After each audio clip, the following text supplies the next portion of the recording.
Hi, I'm Gail Hodgson. Welcome to my art studio. We'll be doing some art processes on this previously poured work of art that, sometimes you want to just add a little bit to it. So that's what we're doing today.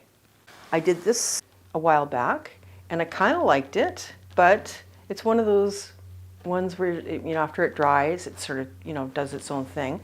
And I thought to myself, I like to do a technique where you try to make it look more like something that you can see, like enhance something. So in this one, I can see like sort of a fish right here, tropical fish. And I love coral reef, I love snorkeling.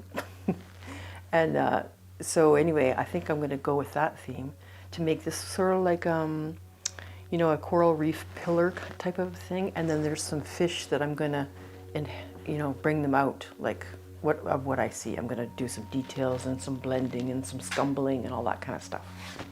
Okay, so the first thing I'm going to do is I want to get a blue water effect all over the white.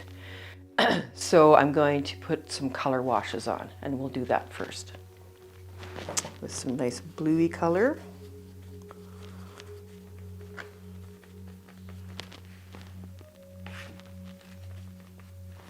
And I like to add matte medium to paint because it makes it thinned out, and then you can do a color wash that has a bit of a transparent effect, because right here I don't want to lose all the cellular structures. I love those. I want to put the blue over top and have them show through. So that's what I'm about to do here.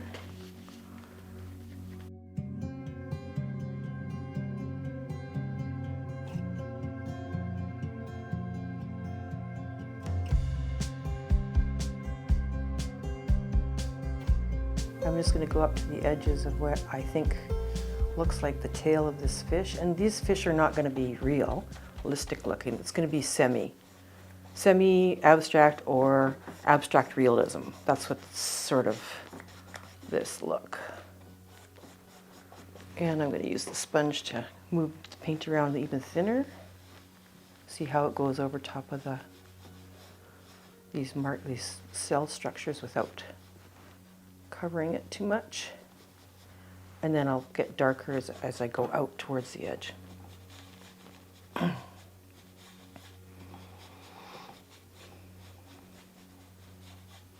you do have to do this in layers because you just can't get it all in one go. It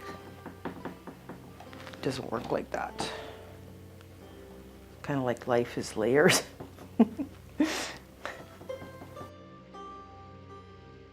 Hi, I'm Future Gail. Back then I didn't know I was painting sea creatures with opinions, so I'm here to explain a few things. We had no idea how this was going to turn out, and then it would turn into a story, and on it went, and so kind of trying to backtrack and help us along to, understand how this all came about. I actually thought there was only going to be two things in here, two creatures. But anyway, it's really fun.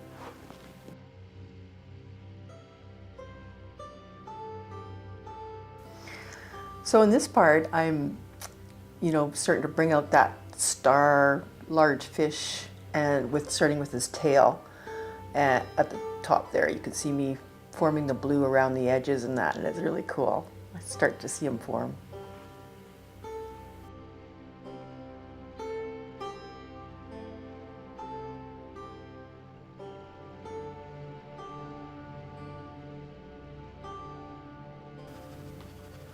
This technique, it's smoothing out the brush strokes is all it is.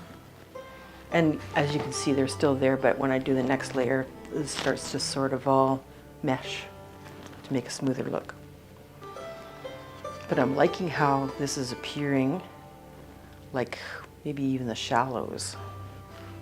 Cool, I love it. I was really excited to do this project when I made the decision to do it. Oopsie.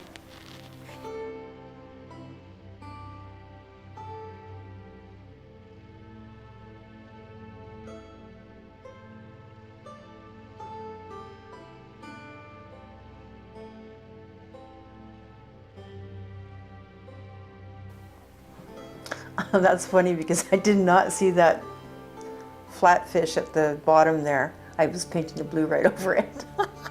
And then I kind of saw that eel. I kind of had it in my mind that that's something sticking out from the reef there. That's an eel. So that was kind of neat.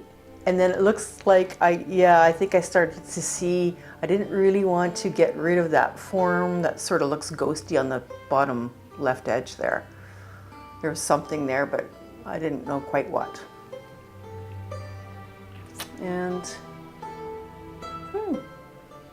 And then I'm pointing out the eyes, trying to bring out the eyes of the fish there. Green.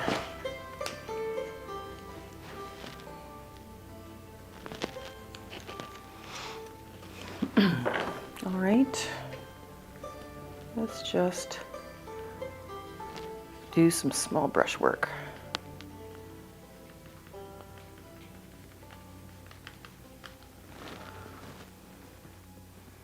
Okay, so I think this is kind of like part of its fin, so I'm going to kind of give a bit of a shadow here.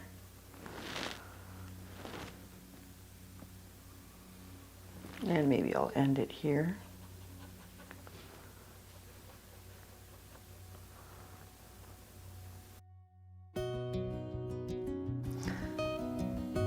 Yeah, I'm sort of just, starting to showcase the edges of that big fish again on the other side. And, looking at this whole thing, I had no idea how many things were going to appear. It's like, I just kept painting and painting and painting. And then I was like, oh, I see this. And the more I looked, the more appeared, the suggestion of it. So that was a blast.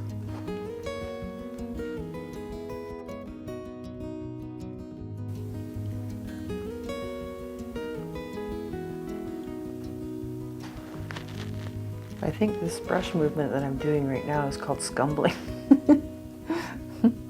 Which is sort of scumbling your brush around for sure.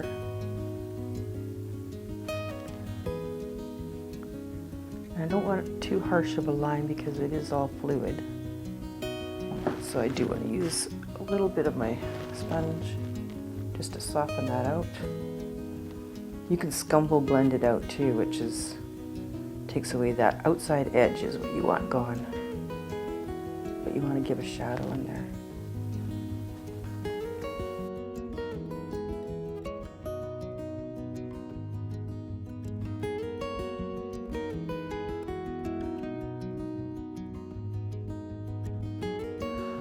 Well, maybe this algae is the blue around them. Maybe it's like microbes and stuff forming around there.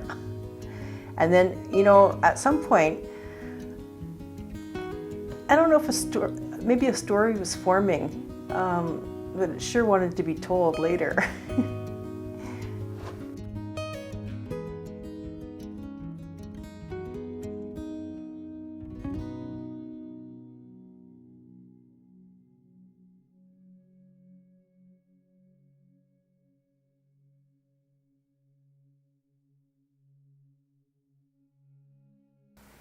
There's a sort of a permission and an allowance to just, oh, I was doing this, and no, I'm going to go over here, and oh, I'm going to come back over here. It's just spontaneous, or it can be. Although when I'm doing a more serious project, then I tend to get more technical about it. Excuse me, I got a froggy throat today. Oh, we're doing a frogfish. I don't think they have that sound though.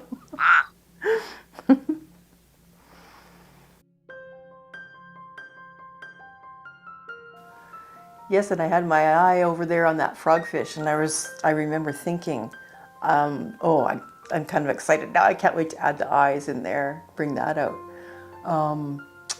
And then I started, I remember thinking, oh, now I see that turtle down there. I got to get to it, but I really wanted to finish the big fish and get them edged out first to make sure this was looking good. This technique was the right thing to do to bring them out.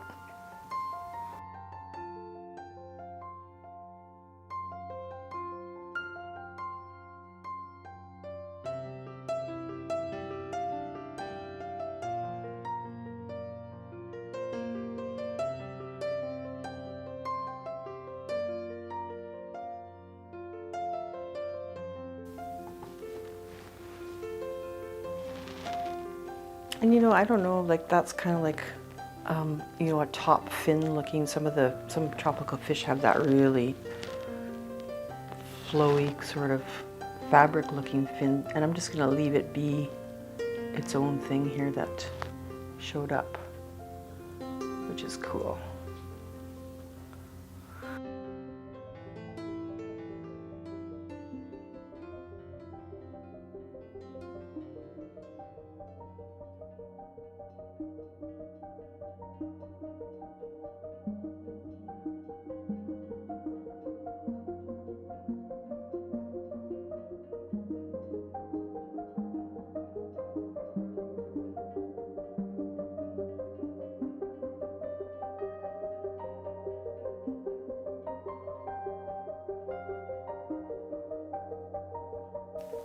Have a plan, and then because something else that occurs in the painting that you didn't expect, you can change direction.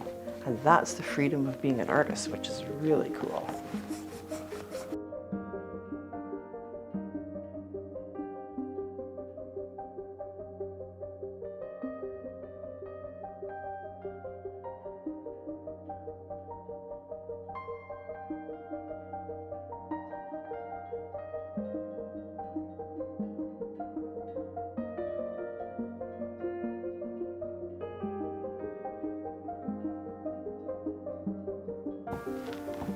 Well, I started doing art a long, long time ago.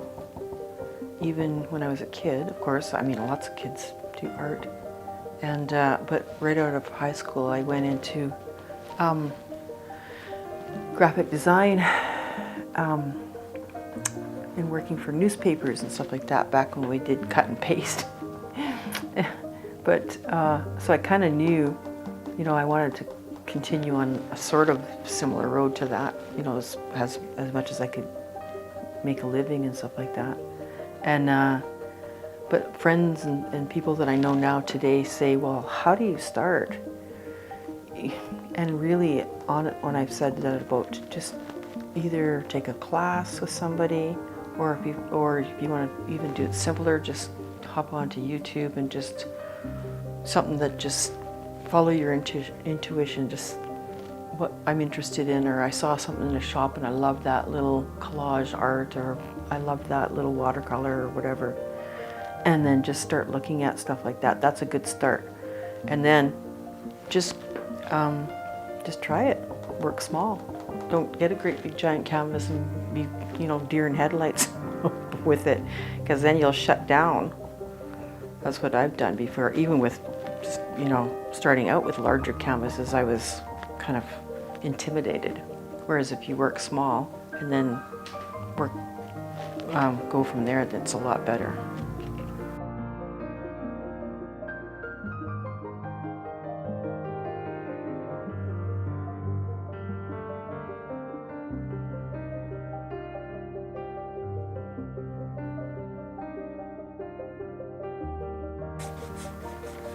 There's so many art techniques, honestly.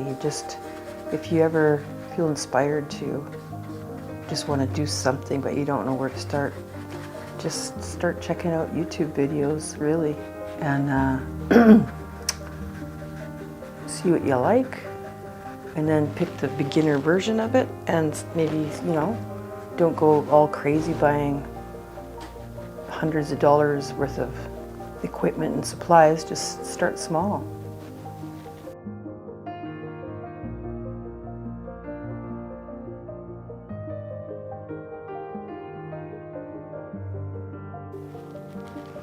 Oh yeah, I was really spending some time on those googly eyes of that flashy fish. Turned out to have quite a flaring personality, but I ended up changing my mind later too, because I had it turned its head and it was just the one eye showing. And it's funny how that frogfish's personality evolved into a real cantankerous little guy.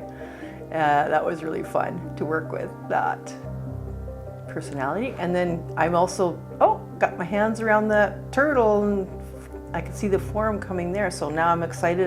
You can tell I'm all over the place with the canvas. And now I'm excited about the turtle. I haven't finished the eye over here. That's how it goes.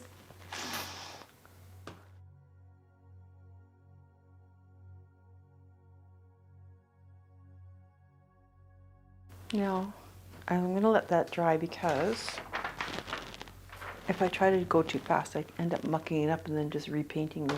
So I'm going to do that water part up at the top again. Just a little bit, adding another blue. Get some cobalt blue. And we'll just do a little bit of that for a color wash. Although I did want to put, I think I might actually put a little bit of turquoise in there too. I'm going to have lots of different blues, which is pretty and oceany.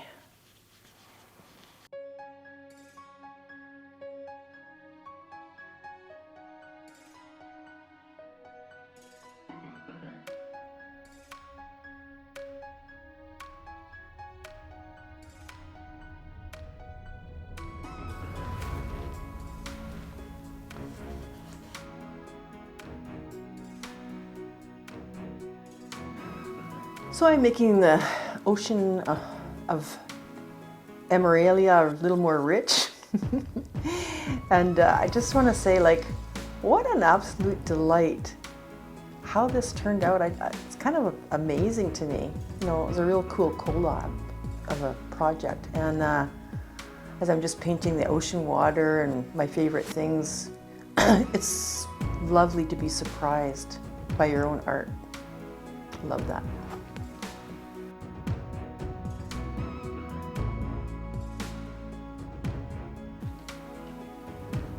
And you know, this is such a stress relieving activity because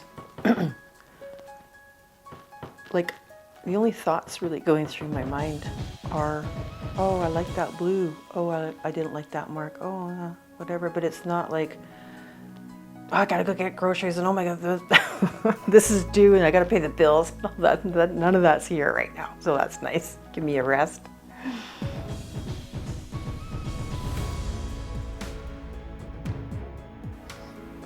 Yeah, so here, even though I'm still continuing on with the blue layers and stuff like that, which is necessary, I could tell, I remember being excited, like, oh, I just saw this. Oh, I just saw that. Oh, look at, there was a frog there. Oh, there's another fish there I didn't see before. So I was pretty excited. And of course, it took me many hours to paint all of those things. And we, you know, we didn't even capture that part in a time lapse or whatever, but it's all worked out. This is why we're doing it this way.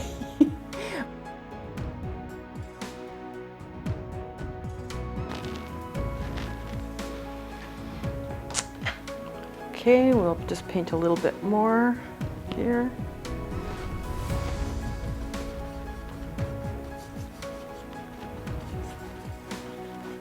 With our cobalt.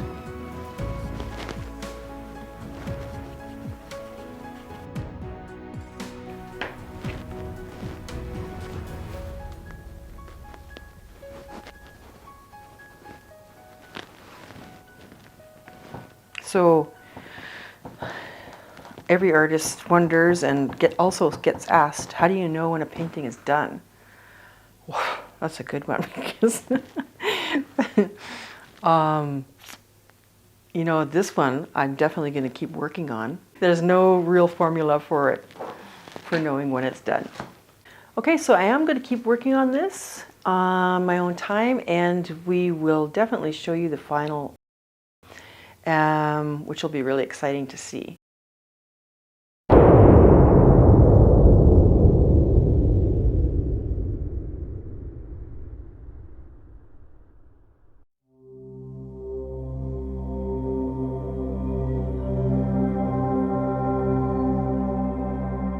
Once upon a time, on a distant dry planet nestled deep in the galaxy of Amaralia, there existed brilliant soil, glittering minerals, and all the makings of life, except one crucial ingredient: water.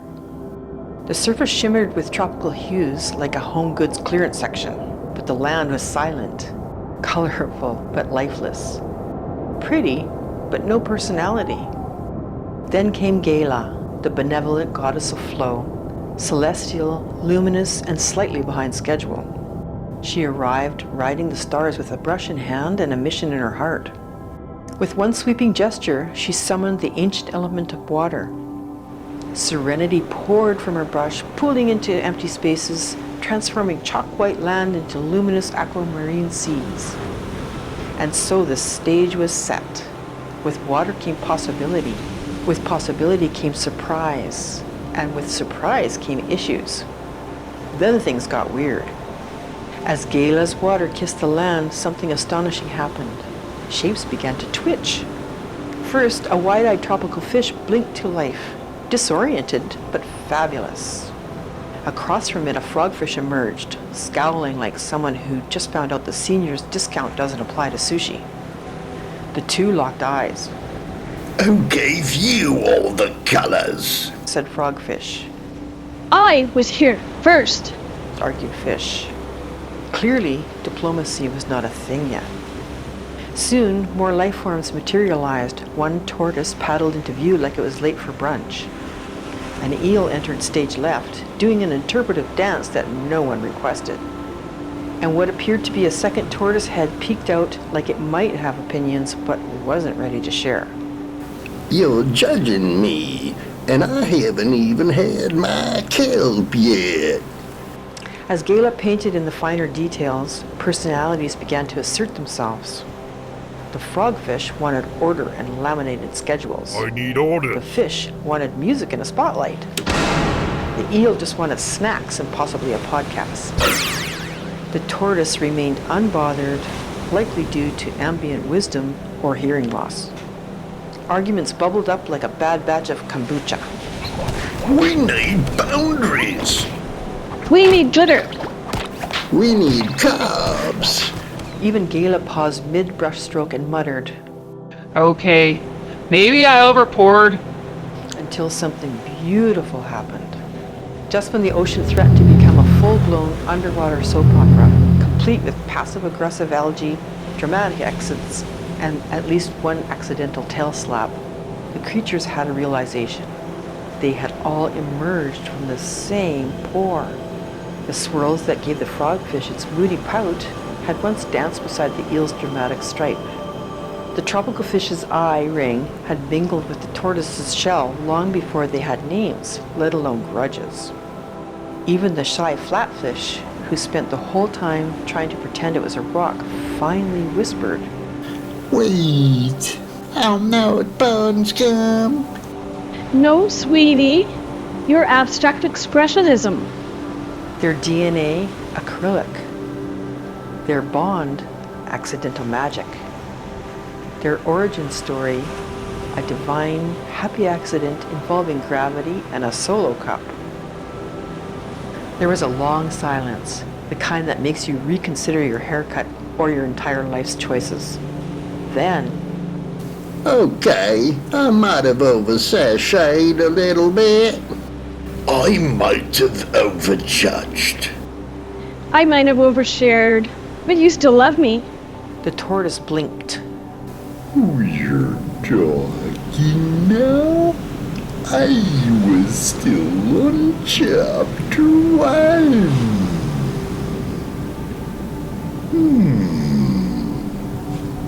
And just like that, they understood. Their shimmer, squish, sash, and side eyes weren't flaws. They were features. They weren't competing. They were co-creating. And when Gaila added her final flourish, not a signature, but a spiral of light, it wasn't just a painting. It was an ecosystem, a cosmic comedy. And so, on that weird and wonderful planet, life began, a little late, a little lopsided, but unmistakably alive.